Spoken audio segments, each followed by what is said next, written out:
ഇതിനകത്തുള്ള 6300 വീടുകളുണ്ട്. 6300 വീടുകൾക്കും അടുക്കളത്തോട്ടം പച്ചക്കറി എന്ന രീതിയിലാണ് തുടക്കമിട്ടിട്ടുള്ളത്. ജൈവ പച്ചക്കറി എല്ലാ വീടുകൾക്കും അടുക്കളത്തോട്ടം എന്ന നിലയിലാണ് രൂപം നൽകിയിട്ടുള്ളത്.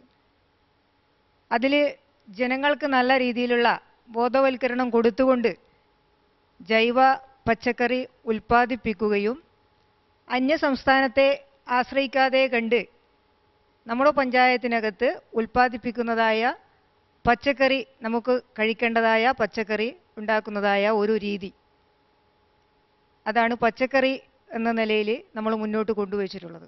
അപ്പോൾ നമുക്ക് ചെമ്പിലോട് എന്ന ഈ ജൈവഗ്രാമം കണ്ടിട്ട് തിരിച്ചു വരാം. അവരവർക്ക് ആവശ്യമുള്ള പച്ചക്കറി അവരവർ തന്നെ ഉൽപ്പാദിപ്പിക്കുക, എല്ലാ വീടുകളിലും പച്ചക്കറി തോട്ടം, ഇതൊക്കെയാണ് ചെമ്പിലോട് പഞ്ചായത്തിന്റെ ലക്ഷ്യങ്ങൾ. അതിനുവേണ്ടി മുഴുവൻ വീടുകൾക്കും സൗജന്യമായ പച്ചക്കറി വിത്തും സൗജന്യ നിരക്കിൽ വളവും പഞ്ചായത്ത് വിതരണം ചെയ്തു. ചെമ്പിലോട് പഞ്ചായത്തിന് അതിന്റെ പരിമിതമായ വിഭവങ്ങൾ ഉപയോഗിച്ച് വേണമായിരുന്നു ഇത്തരത്തിൽ ഒരു ലക്ഷ്യത്തിലേക്ക് എത്തിച്ചേരേണ്ടിയിരുന്നത്. പഞ്ചായത്തിലെ മുഴുവൻ വീടുകളിലെയും കൃഷിയോഗ്യമായ പ്രദേശങ്ങളാണ് ഇതിനുവേണ്ടി ഉപയോഗിച്ചത്. വയലുകളും അടുക്കള മുറ്റങ്ങളും ടെറസും ഒക്കെ ഇതിനുവേണ്ടി ഉപയോഗിക്കപ്പെട്ടു. ഹായ് മുകുന്ദേട്ടാ. മുകുന്ദേട്ടൻ ചെമ്പിലുള്ള ഒരു കർഷകനാണ്. നമുക്ക് അദ്ദേഹത്തോട് ചോദിച്ചറിയാം ഇവിടുത്തെ കാര്യങ്ങളൊക്കെ. മുകുന്ദേട്ടാ, ഇവിടെ എന്തൊക്കെയാ കൃഷി ചെയ്യുന്നത്? ഞാൻ മുഖ്യമായിട്ടും പച്ചക്കറി, മരച്ചീനി, വാഴ. എടാ, ഈ കൃഷിയൊക്കെ ചെയ്യാൻ വേണ്ടിട്ട് പഞ്ചായത്തിന്റെ ഭാഗത്തു നിന്ന് എന്തൊക്കെ സഹായങ്ങൾ കിട്ടിയിട്ടുണ്ട്? പഞ്ചായത്തിന്റെ ഭാഗത്തുനിന്ന് മുഖ്യമായും വിത്ത്, വളത്തിനുള്ള സബ്സിഡികൾ, അതുപോലെ കൃഷി ഓഫീസിന്റെ ഭാഗത്തു നിന്നും പരമാവധി സഹായം ലഭിക്കുന്നുണ്ട്. ഉപദേശങ്ങളും അതുപോലെ കീടങ്ങളെ നിയന്ത്രിക്കേണ്ട മാർഗങ്ങളൊക്കെ അതിനെ പറ്റിയുള്ള ക്ലാസ്സുകളൊക്കെ അവർ നടത്താറുണ്ട്. ജൈവ പച്ചക്കറിയെക്കുറിച്ചും അതിന്റെ ഗുണങ്ങളെക്കുറിച്ചും ജനങ്ങളെ ബോധവൽക്കരിച്ച ശേഷമാണ് ഇത്തരത്തിലൊരു പരിപാടി ചെമ്പിലോട് പഞ്ചായത്ത് നടപ്പിലാക്കിയത്. മുഖ്യമായിട്ടും ജൈവവളങ്ങളാണ് ഉപയോഗിക്കുന്നത്. അത് ഉൽപ്പാദിപ്പിക്കാൻ വേണ്ടി മണ്ണിര കമ്പോസ്റ്റ് എൻ്റെ വീട്ടിൽ തന്നെയുണ്ട്. അതുപോലെ ഞാൻ പശുവിനെ വളർത്തുന്നതുകൊണ്ട് ചാണകവളം ധാരാളമായിട്ട് ഞങ്ങൾ എടുക്കുന്നുണ്ട്. ഇങ്ങനെ ജൈവ രീതി കൃഷി ചെയ്യുന്നത് കൊണ്ട് ഞങ്ങൾക്കുള്ള മെച്ചം എന്താണെന്ന് ചോദിച്ചു കഴിഞ്ഞാൽ, നമുക്ക് ഭക്ഷണത്തിൽ നിന്നുള്ളതായ വിഷബാധകളൊന്നും ഏൽക്കുന്നില്ല. പഞ്ചായത്തിൻ്റെ ആരോഗ്യ ക്ലാസ്സിൽ നിന്നാണ് ഭക്ഷണത്തിൽ ലൈഫ് സ്റ്റൈൽ രോഗങ്ങൾ ഒഴിവാക്കാനുള്ളതായ വഴി എന്താണെന്ന് ചോദിച്ചാൽ ജൈവ കൃഷിയിലേക്ക് മടങ്ങിപ്പോകണം എന്നുള്ള ആ പ്രോത്സാഹനത്തിൽ നിന്നാണ് നമ്മൾ ഈ രീതിയിലുള്ള കൃഷി തുടങ്ങിയിട്ടുള്ളത്. ചെമ്പിലോട് പഞ്ചായത്തിലെ 6500 വീടുകളിലും ഈ പദ്ധതിയുടെ ഭാഗമായി സൗജന്യമായ വിത്തും സൗജന്യ നിരക്കിൽ ജൈവവളവും വിതരണം ചെയ്തു. ഇതിൽ 4000-ഓളം കുടുംബങ്ങൾ അവരുടെ വീട്ടുമുറ്റങ്ങളിലും ടെറസുകളിലും അവർക്ക് ആവശ്യമായ പച്ചക്കറികൾ ഉൽപ്പാദിപ്പിച്ചു. ഹായ് ചേച്ചി, അടിപൊളി പച്ചക്കറി തോട്ടമൊക്കെ ആണല്ലോ. എന്തൊക്കെയാ ഇവിടെ കൃഷി ചെയ്യണേ? ഇവിടെ ചീര, വെണ്ടക്ക, കൈപ്പക്ക.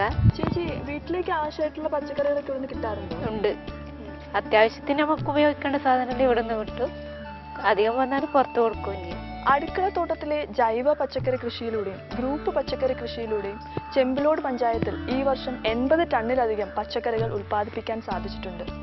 2 വർഷത്തിനുള്ളിൽ ജൈവ പച്ചക്കറി കൃഷിയിൽ സ്വയം പര്യാപ്തത കൈവരിക്കുക എന്ന ലക്ഷ്യത്തോടെയാണ് പഞ്ചായത്ത് മുന്നോട്ടു പോകുന്നത്.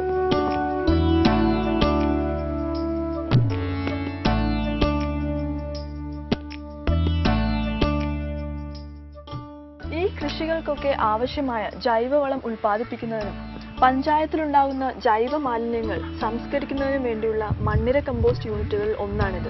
ഇത്തരത്തിലുള്ള പ്ലാന്റുകൾ പഞ്ചായത്തിലെ മുഴുവൻ വീടുകളിലും നടപ്പിലാക്കാനുള്ള യത്നത്തിലാണ് പഞ്ചായത്ത് അധികൃതർ. ജൈവ മാലിന്യങ്ങൾ സംസ്കരിക്കാൻ മണ്ണിര കമ്പോസ്റ്റ് കൊണ്ട് സാധിച്ചേക്കാം. പക്ഷേ ഈ പ്ലാസ്റ്റിക് മാലിന്യങ്ങൾ എന്തു ചെയ്യും? പ്ലാസ്റ്റിക് മാലിന്യങ്ങൾ റീസൈക്കിൾ ചെയ്യുന്നതിന് വേണ്ടി പഞ്ചായത്ത് നിർമ്മിച്ച പ്ലാന്റ് ആണിത്. പ്ലാസ്റ്റിക് ക്യാരി ബാഗ് അടക്കമുള്ള പ്ലാസ്റ്റിക് മാലിന്യത്തിൽ നിന്നും സുത്തിലി ഉണ്ടാക്കുന്ന പ്ലാന്റ് ആണ് ഇവിടെ സ്ഥാപിച്ചിരിക്കുന്നത്. ഈ മാസമാണ് ഇതിന്റെ ഉദ്ഘാടനം.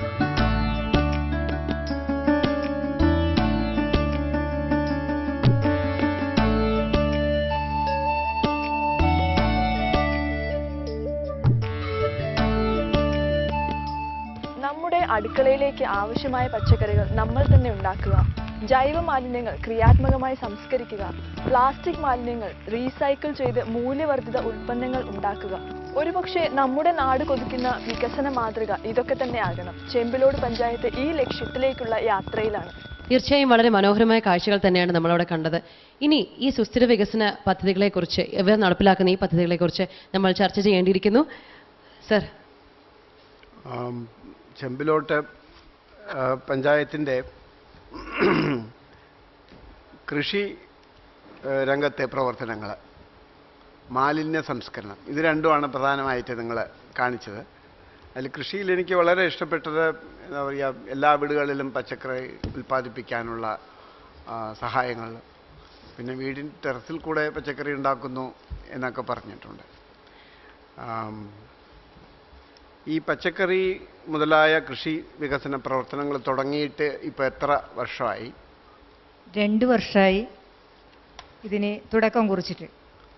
2 വർഷമായി. 2 വർഷം. ഈ 2 വർഷം കൊണ്ട് പച്ചക്കറി രംഗത്ത് അല്ലെങ്കിൽ മറ്റ് കൃഷി രംഗത്ത് പ്രകടമായിട്ടുള്ള വ്യത്യാസം ഉൽപാദനത്തിൽ? നേരത്തെ ചെമ്പിലോട് പഞ്ചായത്ത് ഈ പച്ചക്കറി കൃഷിക്ക് ഊന്നൽ നൽകുന്നുണ്ട്, ഗണ്യമായ ഉൽപാദന വർധനവ്.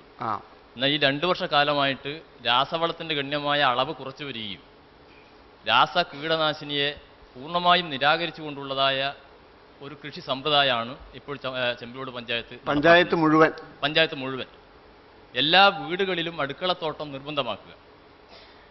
അതിൽ ജൈവമാലിന്യങ്ങൾ സംസ്കരിച്ച് ലഭിക്കുന്ന വളം അത് പൂർണ്ണമായും ഈ ജൈവ പച്ചക്കറിക്ക് ഉപയുക്തമാക്കുക. അതിലൂടെ ഒരു പരസ്പര പൂരകങ്ങളായ ജൈവമാലിന്യത്തിൻ്റെ ഫലപ്രദമായ സംസ്കരണവും അതിലൂടെ പച്ചക്കറി രംഗത്തുള്ളതായ ഉൽപ്പാദനം, പഞ്ചായത്തിലെ വീടുകളിലേക്ക് ആവശ്യമായ പച്ചക്കറികൾ വിപണിയെ ആശ്രയിക്കാതെ ആവശ്യമായ പച്ചക്കറികൾ. അതും എനിക്ക് മനസ്സിലായി. അത് നമ്മൾ സാധാരണ ഭാഷയിൽ അങ്ങനെ മൊത്തത്തിൽ പറയാം. പക്ഷെ കുറച്ചുകൂടി കൃത്യമായിട്ട് പറഞ്ഞാൽ ഈ ഇടപെടൽ കൊണ്ട് എന്തുമാത്രം വർധനവ് ഉണ്ടായി എന്നുള്ളതിനെക്കുറിച്ച് എന്തെങ്കിലും ആധികാരികമായിട്ടുള്ളൊരു കണക്ക് നിങ്ങൾ സൂക്ഷിച്ചിട്ടുണ്ടോ എന്നുള്ളതാണ്. എല്ലാ വീടിനും അടുക്കളത്തോട്ടം നിർബന്ധമാക്കിയത് കഴിഞ്ഞ വർഷമാണ്. ഈ നടപ്പ് സാമ്പത്തിക വർഷം 9-10 സാമ്പത്തിക വർഷത്തിൽ. അതിനു മുമ്പ് ഗ്രൂപ്പ് പച്ചക്കറികളും മറ്റൊക്കെ ഉണ്ട്.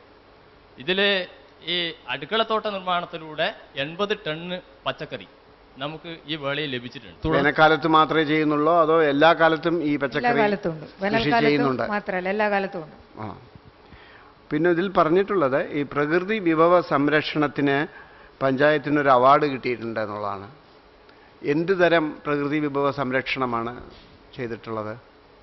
പാരിസ്ഥിതി കാര്യങ്ങൾക്ക് കോട്ടം തട്ടാത്ത, പ്രത്യേകിച്ച് മണ്ണ് ജല സംരക്ഷണ പ്രവർത്തനത്തിന് ഊന്നൽ നൽകിക്കൊണ്ടുള്ളതായ പ്രവർത്തനത്തിനാണ് നമുക്ക് ആ അവാർഡ് ലഭ്യമായിട്ടുള്ളത്. ഇപ്പോഴീ 2007, 8, 9 സ്റ്റേറ്റ് അവാർഡ് പ്രഖ്യാപിച്ചപ്പോഴും കണ്ണൂർ ജില്ലയിലെ മികച്ച ഗ്രാമപഞ്ചായത്ത് ഇരട്ട ബഹുമതി നമുക്ക് ഈ വർഷം ലഭിച്ചിട്ടുണ്ട്. എന്ത് തരത്തിലുള്ള പ്രവർത്തനം ചെയ്തുകൊണ്ടാണ് ഈ അവാർഡ് കിട്ടിയത് എന്നുള്ളതാണ്.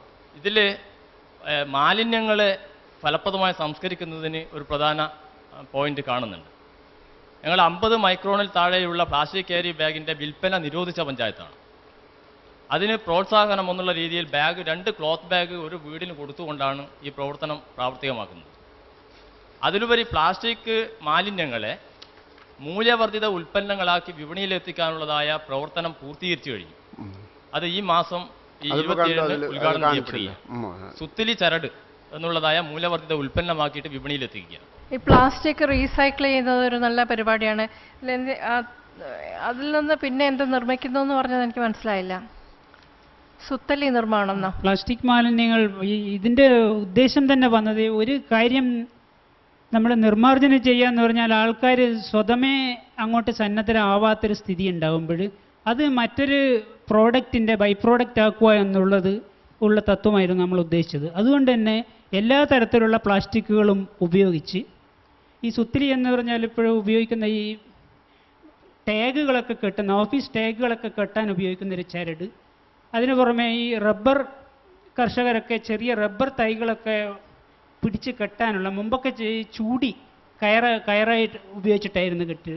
ഇപ്പോൾ ഈ സുത്തിരി ചരട് കൊണ്ടാണ് കെട്ടുന്നത്. അപ്പോഴും അവർക്കത് സാമ്പത്തികമായിട്ട് ലാഭം ഉണ്ടാവും, കൂടുതൽ ഈട് നിൽക്കുകയും ചെയ്യും. അങ്ങനെയുള്ള ഒരു ഉൽപ്പന്നമാക്കുക എന്നുള്ളത് കൊണ്ടും ഈ പ്ലാസ്റ്റിക്കുകൾ സ്വരൂപിക്കുന്നത് കുടുംബശ്രീ അയൽക്കൂട്ടങ്ങൾ മുഖാന്തരം ഓരോ വീടുകളിൽ നിന്നും അതിന് ജൈവമാലിന്യങ്ങളും അജൈവ മാലിന്യങ്ങളും പ്രത്യേകം സെപ്പറേറ്റ് ചെയ്ത് അത് വീടുകളിൽ നിന്നും വണ്ടികളിൽ ഈ സ്ഥലത്തേക്ക് കൊണ്ടുപോവുക. ആ തരത്തിലുള്ള ഒരു പദ്ധതിയാണ് നമ്മൾ ആസൂത്രണം ചെയ്തിട്ടുള്ളത്. അതിൻ്റെ ഉദ്ഘാടനം ഈ മാസം ചെയ്യാനാണ് ഉദ്ദേശിച്ചിട്ടുള്ളത്. എത്രയാണ് പച്ചക്കറിയുടെ വർധനവ് ഉണ്ടായത്? 80 ടണ്ണിൻ്റെ 80 ടൺ 80 ടണ്ണിൻ്റെ വർധനവ്.